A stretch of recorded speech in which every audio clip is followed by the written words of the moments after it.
Hi, I'm Mike. What we're going to do is we're going to go through the 2019 Leprechaun Model 220 QB. This is our smallest, most affordable rental, and it is our little 24-foot Class C motorhome with a living room slide that sleeps up to 6 people. So follow me over here and we'll get started. All right.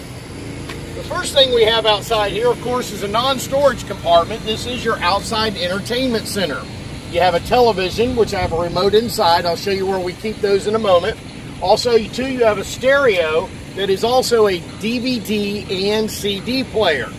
If you push this little button right up at the top left-hand corner, it opens the face, and now you'll see inside the slot disc the slot for the disc to be able to insert. Right below that is a little black button. That's the eject button to get your disc out.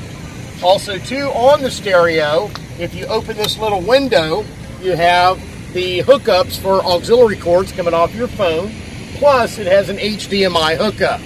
And just a little tip, if you push the mode button here, this will actually pull the sound from the TV through the speakers if you're at a loud event like a concert or a football game and you need more volume, okay?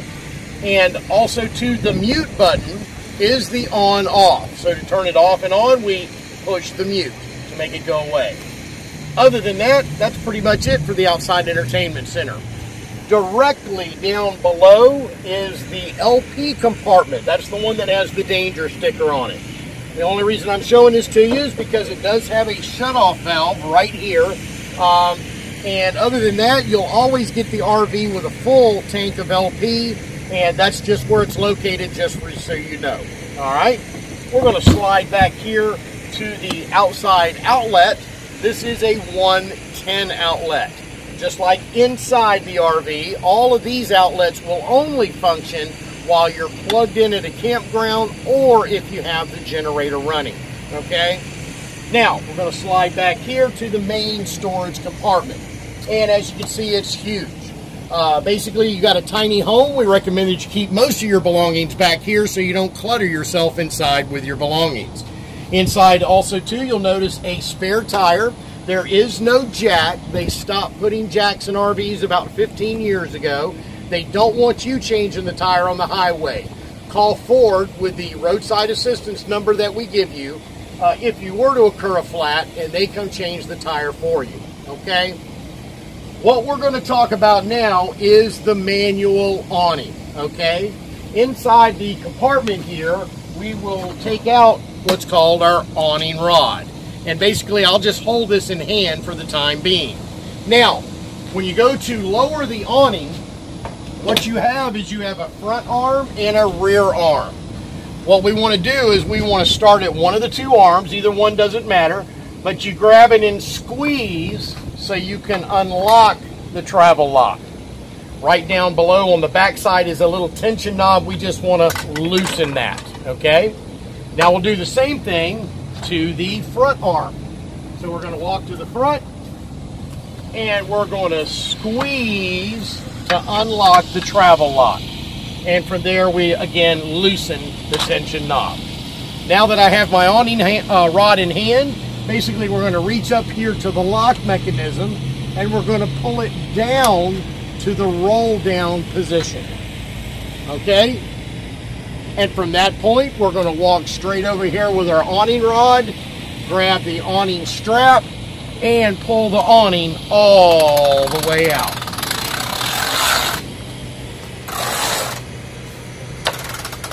And of course, at this point, I can put the awning rod back in the compartment. I'm just going to set it here for now so we can roll it back up. At this point, we have the awning out. Now we want to lift the awning. So, what I'll do is I'll come over here to my front awning arm. We want to take the inner arm and raise it all the way to the top until it locks in. Snug your tension knob. Don't over tighten, just snug it, okay? From there, we're ready to lift. So I'm going to take my left hand, grab underneath. I'm going to unlock the lift lock, and I'm going to lift. At that point, I close the lift lock, and then I'm going to rock it back and forth to make sure the lift lock pin seats into one of these holes. okay, I'll do the same exact thing on the back arm. So I'm going to walk back there. Now, of course, we want to do the same exact thing we did at the front arm. We want to pull the inner arm up until it locks in and snug the tension knob. Now we're ready to lift the rear arm, so I'll grab underneath, open the lift handle, and raise, lock lift handle, and again, rock it back and forth to make sure that the pin seats into one of the holes. Now, if you'll notice, and it's probably hard to see on the camera, but I have the awning in a slight tilt. That way, any type of moisture that comes from the roof air conditioner will drain away from the entry door. Your strap here, your awning strap, will slide in the tube. So I'll just pull it down here and kind of wrap it around this arm so it's out of my way. And that's how you open the main awning, okay? Now, when we go to raise it, everything will be in reverse, but it's all in the same steps, just in reverse, okay? So I'm going to take my awning strap, pull it out of there, pull it over the middle. I'm going to come over here, grab underneath, open my lift handle, and lower it down. From there, I want to loosen the tension knob, release the lock for the inner arm, and this will slide back down all the way till it comes to the stop bolt. Now, of course, we'll do the same for the front arm. So I'm going to walk back here. I'm going to grab underneath, open the lift handle, and lower it all the way down, okay? From there now, we want to, again, loosen our tension knob, release the lock, and slide the inner arm back to the stop bolt position, okay? Now we're ready to lift the awning. So now what I want to do is I want to make sure that I get my awning rod back in hand. So I threw it down here on the ground. So basically I'm going to take this awning rod and just hold it for the moment. I'm going to grab my awning strap and I'm going to pull it back to the front where that lock was at. So I got it coming on down. And now here's the key. This is spring loaded and it's very, very strong. You want to hold on to this strap really, really tight when you move your lock to the roll up position. So we just flip it over again. Now what I'll do is I'll take my free hand, hold the tube, and slide the strap back to the middle. Now once I get approximately to the middle, I just slowly let it go back into the up position. Now, we don't want to let it go and let it slam because that can damage the awning. And that's why I have my awning rod in hand, because of course I can't reach that high. So I'm going to slowly walk the awning back to the RV. Alright, we're pretty much done with the awning rod now. So I'm just going to set it out of the way for the moment. And now we're going to lock our arms for travel. Again, we squeeze, lock the travel lock, snug the tension knob. Always do the same thing for the front one. We're going to squeeze the arms together, pull the travel lock down to the lock position, and snug the tension knob. This is probably the hardest thing on the RV to work, but as you can see, it's just a step-by-step process. It's not a hard thing. Plus, another thing that's great about it, it is on YouTube. If you can't find this tape or can't remember how to do it or can't read my book, you can definitely see it in YouTube. All right, guys, we're going to head to the back of the RV and I'm going to show you where the power cord is located.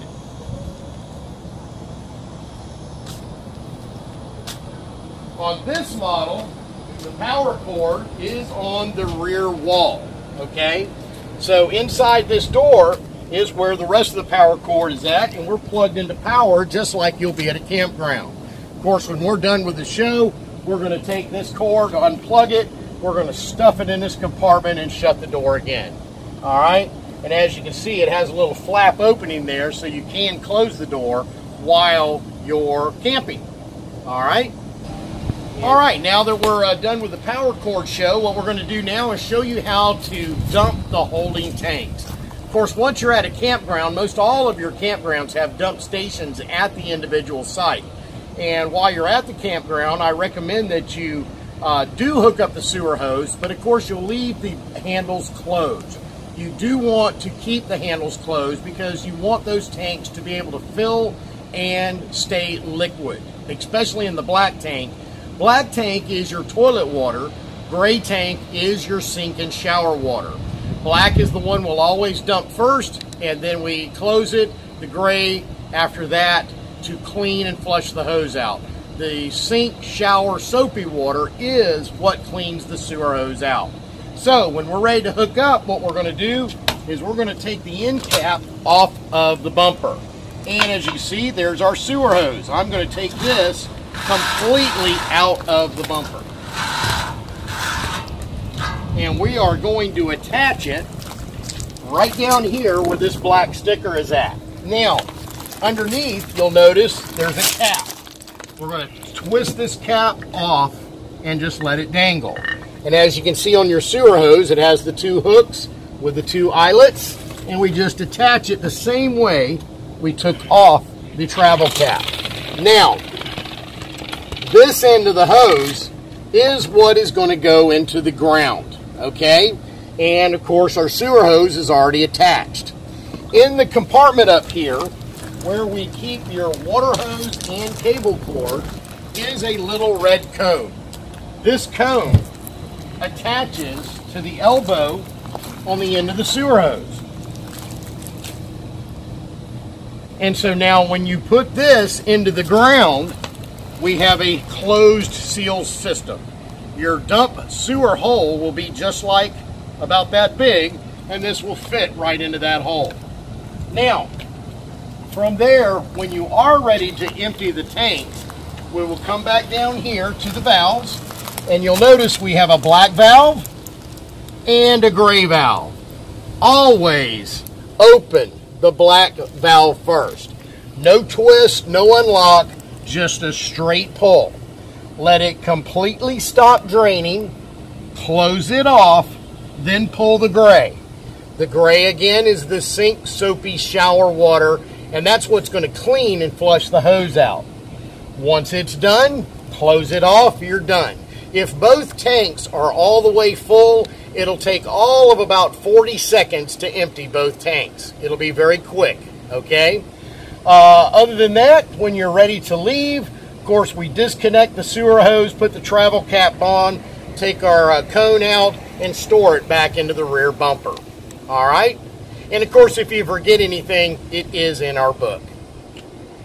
Now, in that compartment again, we have a water hose and a coax cable cord for the cable TV. Most campgrounds do have cable. Now, both of those items will be hooked up back here as well. First, we'll talk about the water. As you can see, we have two water bibs. The first one here is city water connection. At the campground, you'll take our water hose, hook it up here, run it to their faucet, hook it up, turn the water on. This now will provide the RV with constant water pressure. It bypasses the onboard tank and provides constant water pressure. Now, this next water bib says potable water only. This one is only to refill the freshwater tank. The freshwater tank is 50 gallons. We give it to you full. We do not require you to return it to us full, but if you do need to refill it, you'll move your hose to that water bib, turn the water faucet on, and now it's refilling the tank. If that tank is bone dry, it'll take about 12 minutes to refill. Once it is full, it'll start overflowing underneath the rear end of the RV, and that tells you it's done. A little tip, if you are filling the freshwater tank, don't go away for a couple hours. You may find you have a flooded coach. You do want to stick around until the tank is full to make sure you turn the water off, okay? Also, too, right next to the water bibs, there is our cable TV in. This is the coax hookup that you will hook our coax to, run it to their coax hookup, program the TVs for cable in that area. All right? And our gas fill is right here. It's unleaded only, no high test or anything like that. And of course, being Fords, you always want to make sure the cap is clicked back on when you put the cap back on, and that means it's tight. Other than that, we are done with hookups. So we have our water, we have our power around the back, we have our sewer hose, and we have our cable TV connection. And that's it. 4 hookups. Again, about 10 minutes, you're done. All right? We're going to walk on this way. Of course, this was the compartment that had the water hose and the coax cable. The next compartment is where our generator is located. Now, on the generator, basically your generator will operate 3 items while you're in transit, or if you're not hooked to a campground. Generator will run your microwave, your televisions, and your roof air conditioner. So if you're traveling down the road, or if you're at, say, a football game or a concert not hooked to power, you would run the generator to operate those 3 items. Now, on the generator is a circuit breaker. If you are on generator power and you overload the circuit, the breaker will trip out here. Not inside on the breaker panel. On generator power, it will trip out here. To access that breaker, we must open this door. So we're going to unlock it, lift the door, and now we need to take the front cover off. On the cover are 2 locks. Unlock and unlock, pull forward and lift to take it off. Now, this breaker is really hard to see. Hopefully you can see it on the camera. Basically, my finger is on it here. It is between the start switch and the oil fill cap. It is black. It's hard to see, but my finger is touching it now. When the breaker is backwards, it's tripped. We always want to pull it towards us to reset. If the breaker trips, the generator will continue to run, but you'll get no power in the RV. All right? To reset the breaker, you don't have to turn the generator off. All right? But to reset it, again, remember, always pull the little breaker switch here forward. I do have a diagram in our book, and of course, you can find it on YouTube as well. All right? Now, these are air-cooled engines, so we always want to make sure that the cover is on while running. So we're going to lock it back in and shut the compartment door. Now, breakers don't really trip very often, but can, again, if you overload the circuit. So what causes a breaker to trip on a generator? Let's say you start the generator, refrigerator goes to electric. Then you turn on the microwave, then you turn on a television, you got the air running, got a coffee pot going, got 8 phones charging at one time, you got too much going at once. You got to back off something, all right? And guys, I am done with the outside of the RV. Next thing we're going to do is we're going to head to the inside and show you the controls in there and where everything else is located. Other than that, follow me. All right, now we're back to the entry door side so we can get inside the RV. Now, on your door lock, even though it's configured differently, it works just like your home. It has a handle or doorknob lock and a deadbolt, okay? Inside, you have 2 red buttons. Top one here is your deadbolt, okay? The bottom one is your handle lock. As you can see, it has no doorknob, it has a flapper, okay? This is where we grab to close the door. Everybody wants to grab this. This is just a bug screen for the screen door, all right? So we won't grab that to close it, we'll grab it here to close, all right? Other than that, come on inside.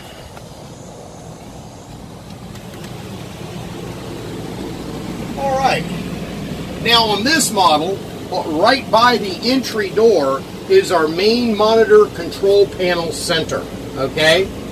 You have 2 buttons here on the left. The first top one says water pump. Water pump on means we're going to draw the water from our onboard tank.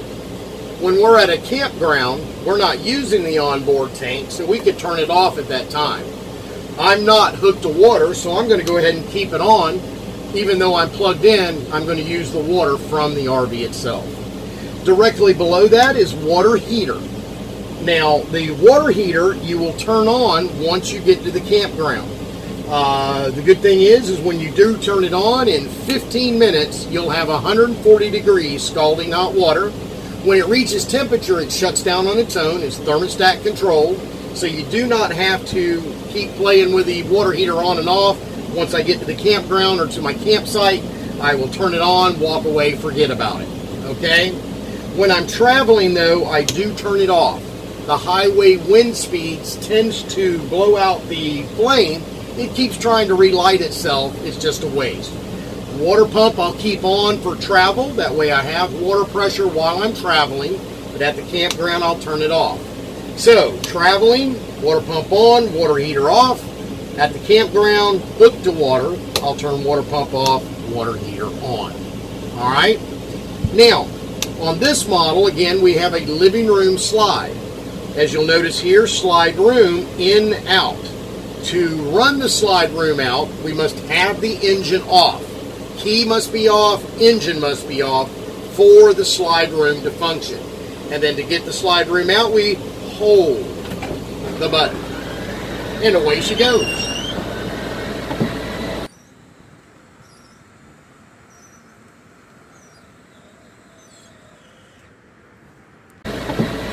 Now, once the room gets fully extended, it will stop by itself. And that is when I'll release the button. And voila. Done, and I release. Alright? And as you can see, when you open up the slide room, it makes a huge difference in room inside the RV. Alright? Now, to the right side of the monitor panel is the generator start. Alright? You have a start and stop, and then below that you have a prime. When the generator hasn't been running, we always want to prime the carburetor. So, I'm going to push the prime, I let the blue light come on, I give it a few seconds to prime, I release, and hold the start button. I hold it about 3 to 4 seconds. If it doesn't start the first time, I release and repeat. As you can see, it started the first time, so we're all running and good to go now. You do have an hour meter here to track your time. Alright, so that is, so you will be able to see exactly how much time that you use. I'm going to go ahead and turn this off. And I just touch the stop button to make it go down. Now, right through here, and it may be hard to see on film, but you have teeny tiny little black buttons. These are our tank reading level buttons. The first one says LPG. That's our liquid propane. We push the button, all the lights light up, meaning it's full. Empty, 1/3, 2/3 full. The next one is battery. Our battery power is the lower line. As you can see, battery, it says L for low, F for fair, G for good, C for charging. Now, when you're at a campground, the battery is never going to be an issue because you're plugged in, you're charging the battery. But let's say you're at a football game, or you're at a concert, or wherever. The battery operates everything in the RV. So, when the battery level gets low, we do want to run the generator to recharge the house battery. Try to keep in mind, your house battery is the heart of this RV. Everything functions off it first, whether you're plugged in or not. Okay? When you're at a campground, battery's not too much to worry about. When you're dry camping, battery will discharge. It's not a problem. Generator recharges the battery. Okay? Next to that is fresh for fresh water tank. All the lights are lit up, meaning it's full. And both our black tank, our toilet water, and our gray tank, our sink and shower water, is empty. Of course, as they fill, those lights will come on. A little tip, your black water tank will last a long time, many days without having to dump. Your gray can be a different story because you use much more water for the gray than you do the black. Both your kitchen sink and your vanity sink plus showering all goes into the gray tank. So dumping the gray, you may have to dump it once a day, once every other day, twice a day. It depends on your usage, okay? And then the last tip on that is, let's say you forget to check your monitor panel. If the shower starts backing up, it's not clogged, it's just full. It's time to go pull the handle. All right? and that is our main monitor and control panel center. Directly below that is a battery disconnect. Basically, it'll be on when you receive the RV. Just leave it on the entire time. This is used for storage purposes only. And then next to it, of course, we have light switches. Interior light is interior. Patio is our outside patio light. Okay? And you do have right here a flip-up counter extension to give you a little more counter space for the kitchen top. And other than that, I'm going to come on inside. Now, right over here is our microwave. All right? Now, on the microwave, when we are plugged in or when we're running the generator, the microwave light illuminates. It comes on. Okay? Now, when we unplug or turn the generator off, that light will go out. It goes black.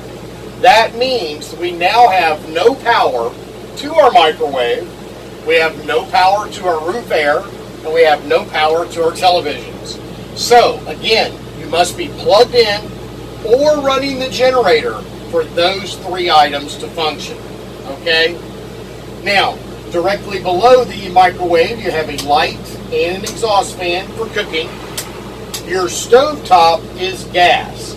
To light the stovetop, we'll turn the knob to the light high position. Spark piezo, turn slowly, and pop away she goes. And of course, low and high, and we always turn it completely off when we're done. Okay? Now, next to the stove area is our refrigerator. The unit will be in the auto position. That means it works in both electric and LP automatically. When you plug in or run the generator, the refrigerator will work on electric. When we unplug or turn the generator off, it'll automatically go to LP. It never shuts down on you. So again, when you're traveling, you do not have to run the generator for the refrigerator to function. Okay? And then last but not least, when you go to open the door, everything has travel locks. You got to push and pull to open the door. And then when you close it, make sure it clicks. That way it's fully sealed and closed. Okay? Now, right below the refrigerator on the master bed pedestal is our main breaker panel. To open that, we push the top of the door opens, and there are our breakers. Just like your home, if a breaker is to trip, you do turn it off and then back on to reset it. Okay? We'll go ahead and close that door.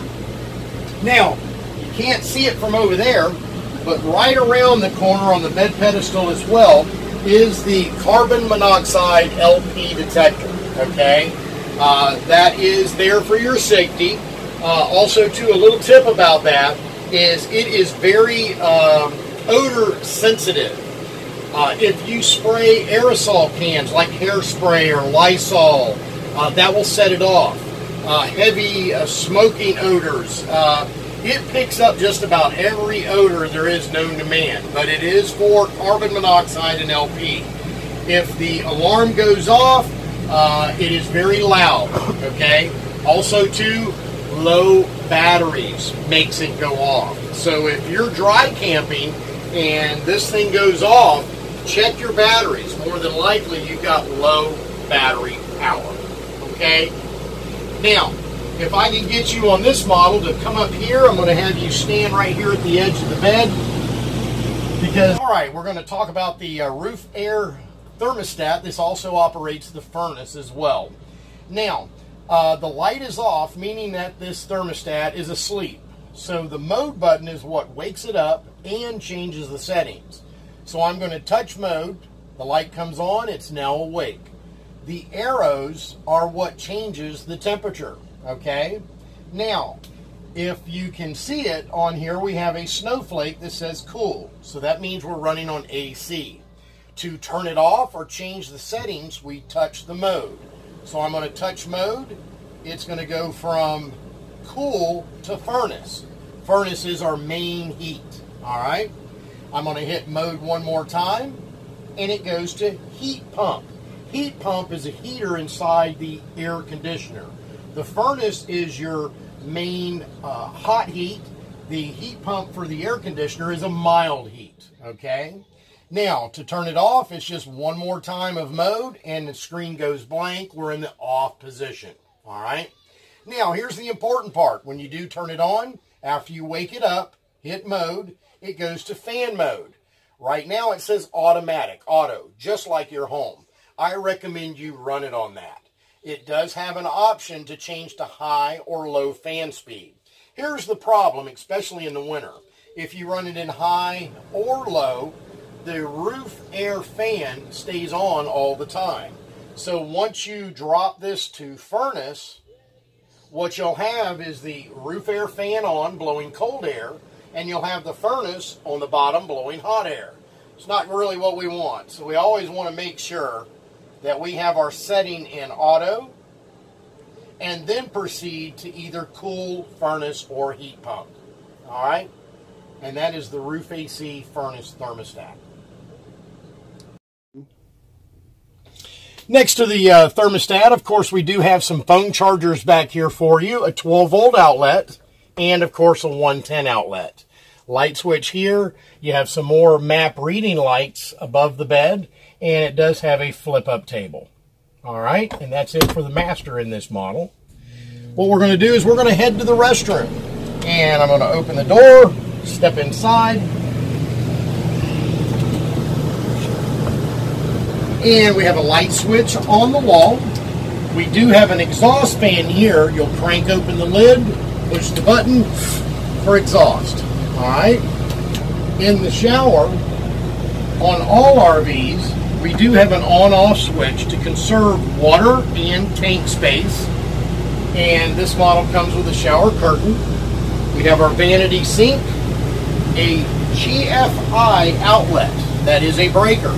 Now, GFI, if, say, mama's in here blow drying her hair, or you've got a coffee pot going, maybe too many items going, that could trip. If it does, we just reset with the button, okay? Now, on your toilet, they are gravity flushes.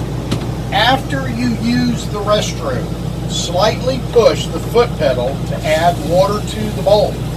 Once you get enough in there, push all the way down to dump, okay? That's it for the restroom. I'm going to slide over this way. Of course, we've got our closet area here, and then right next to that is our dinette. Now, our dinette, as you can see, is our horseshoe, but this converts into our third bed. All right? To make it into a bed, what we want to do is we want to take the tabletop off of the legs. So I'm going to grab both sides of the table and lift, and I'm going to set the table out of the way for the moment. Now the legs come out of the floor. And you just kind of wiggle them to get them out. I'm going to set these out of the way just for the moment. Now we're going to take our tabletop, and this is what makes the platform. So on the wood slats right here, we're going to slide it into position. We're going to take this center cushion and put it right here. Now, up in the cab over loft, and I'm going to grab it real quick, is our filler pad. So I'm going to pull this out, and our filler pad goes right in here. Okay? I recommend flat sheets. We tuck them in, holds everything together. And of course, these remove to give you the other full bed, so you have another two sleeper. Okay? And of course, that pad removes as well. Everything is in reverse to put it back into position. Filler pad out. Centerpiece back to the backrest area. And table out. And of course our legs are going to go back into the holders.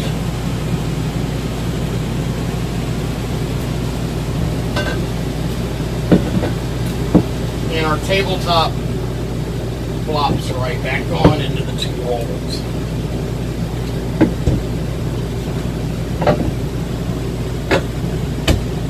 And we're set to go.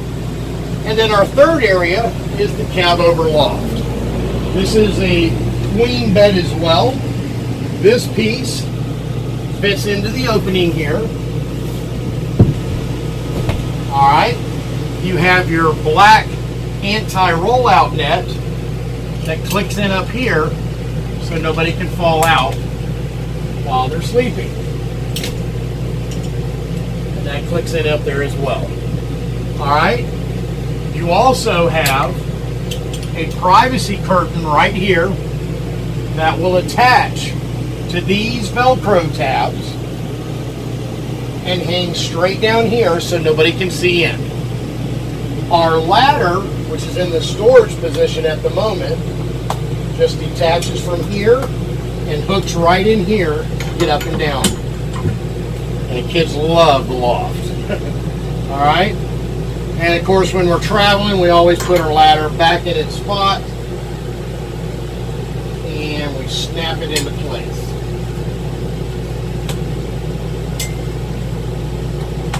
All right? And of course, we do have privacy curtains up here as well for the Loft. All right? Now, I'm going to move this back out of the way. In the center console is where we do keep the television remotes. All right, so all of our remotes are here. Now I'm going to pull this TV out. As you can see, it swings and it will travel in that position. Okay, so I want to grab the right remote for it, and I'm going to turn it on. Again, remember, TVs, microwaves, air conditioners will only function while plugged in or if you have the generator running. Okay? Now, when the TV comes on, we will want to program. All right? Now, if you are on cable, you are going to want to, of course, hook up your cable. You're going to push your menu button on the remote to pull up our menu screen. You're going to arrow over to channels. Arrow down to auto channel search. Push enter. Now, am I doing it from cable or am I doing it from antenna? I'm on antenna, so I'm going to lower down and push enter again. Now it is scanning for all the channels on antenna. If I have cable, of course, I would have scanned in cable. All right. Now, the hard part of this is pretty much done. Once the TV is done scanning, it'll go straight to the first channel it found. You don't have to scan anymore while you're in that area. Also, too, all three TVs are independent. You will have to scan each one to get reception on them all. Because, of course, you have a bedroom TV, the main front TV, and the outside TV. Now, I'm going to go back to setting up a little bit. If you are, again, wanting to program in cable, all right, again, you're going to push menu. I need to exit to stop this. Okay. Push menu, arrow over to channel, drop down to auto channel search, enter. Now cable from the wall. Okay, I'm going to enter. Now, when this is scanning, and really before you start your scan process, if I can get you to come up and walk over here, behind the curtain here, behind the curtain is where our coax cable comes into a wall plate. See the coax cable? Right next to that is a little button. This is the TV antenna booster button. This must be off, which means it's popped out for it to receive cable signal. When you don't have cable, little button is in. If you have cable, little button is out. It is in your book if you forget. It's very important. When you scan with the antenna booster on, it'll have snowy signal. It won't pick up all the stations. Okay? So do remember our little button. Other than that, let me slide this back over. Okay, and when you want to watch a DVD, we're going to grab our remote again. We're going to push import or source, depending on the TV. So we'll push import, we'll arrow down to the AV position, turn on our DVD, slide in the disc, and away she goes. Now, a little tip, all these buttons will not control the DVD player. You actually do have to get up here and walk in to turn it on to play or eject and so on. All right? Other than that, when you go back to TV, it'll be input, arrow back to the TV position, and then push enter. All right? Again, this is in the book and, of course, on YouTube as well. All right? We're pretty much done with the house of the RV. What we're going to talk about now is our driving cab area. I'm going to grab the keys. And, of course, the Ford key is our cab key. This will do the ignition and the 2 front doors. On the key ring are 2 entry door keys. The big, fat black one is the deadbolt. The smaller black one is the handle lock. And then your shiny silver one is all of your outside compartments. Okay? On your chassis, you do have tilt wheel, cruise control, wipers are on the turn signal, headlights are on the left. Your dash air is like any other car. You have a 12-volt outlet here. You have one in the glove box, one up here by the front TV, and of course one in the back bedroom area. And as you can see, you have a phone charger hookup here. On your stereo, I do need to start this to get it to boot up. Of course, it is a CD player, all right? And on the stereo, it does have a rear view camera. Of course, our rear view mirrors don't do much good, but here on the unit, you'll notice it has a menu button. Push menu, and we're looking for camera. I push camera, and there's our rear camera. I drive with this on. This works as my rear view mirror when I'm driving. Of course, you don't have to use it, but I think you'll find it's pretty cool while you got it going on, and kids love watching it while you're going down the road. Other than that, I am pretty much done with the show of the Leprechaun 220 QB.